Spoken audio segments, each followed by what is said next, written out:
আচ্ছা জান, আমরা বিয়ে করব কবে? এই তো কিছুদিন পরে। এত তাড়াহুড়ো করলে কি হয়? আমিও তো আমার ফ্যামিলিকে আগে ম্যানেজ করব, তারপর তো তোমার নিব নাকি? আর আমার তো এখন কাজ বাজ নাই, তাও তুমি তো দেখবা আমার। আচ্ছা দেখো, আমার তো ফ্যামিলি দিয়ে বিয়ের জন্য চাপ দিতে আছে, যা করার তাড়াতাড়ি করো। আচ্ছা দেখবো তো, বলছি না তোমারে, তাড়াহুড়ো করলে হয় বলো? আচ্ছা এত অস্থির হয়ে যাওয়ার কি আছে কও?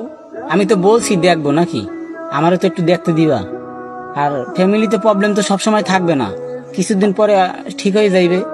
আমি আজকে বাসায় যাই, তারপর সবকিছু ম্যানেজ করে তারপর তোমার আমি বলি। হ্যাঁ আচ্ছা তুই কি শিওর দেখছো?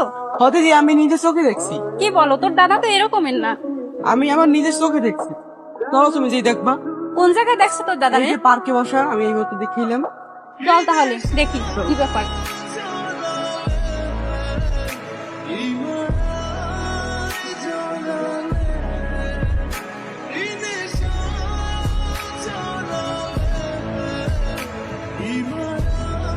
তুমি না বলছিলে অফিসে যাও?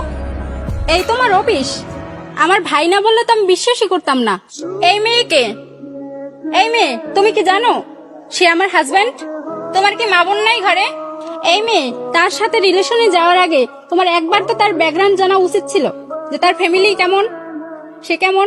আচ্ছা আপু, আমি তো জানতাম না সে বিবাহিত। আমি যদি জানতাম সে বিবাহিত, তাহলে কখনো আমি তার সাথে রিলেশন করতাম না। হয়েছে হয়েছে, তোমাদের মতো মেয়েরা কেমন তা আমার ভালো করেই জানা আছে। আর তুমি যে আমার সাথে এমনটা করবে তা আমি কখনোই ভাবি নাই। ঠিক আছে, তুমি ভালো থাকো, তারে নিয়ে আমি চললাম। রাত্রি আমার কথাটা তো শুনবা। দাঁড়াও রাত্রি, রাত্রি দাঁড়াও, তুমি আমার কথাটা শুনো। ধ্যাৎ।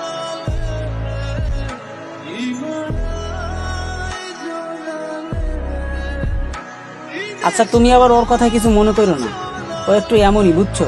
আরে রাখ, তুই থাক। তুই যে এত বড় খারাপ আগে জানতাম। শুধু শুধু একটা মেয়ের সংসার ভাঙ্গা ধরছিলাম আমি। দেখো তুমি কিন্তু আমার শুধু শুধু ভুল বুঝতেছো। আর থাক।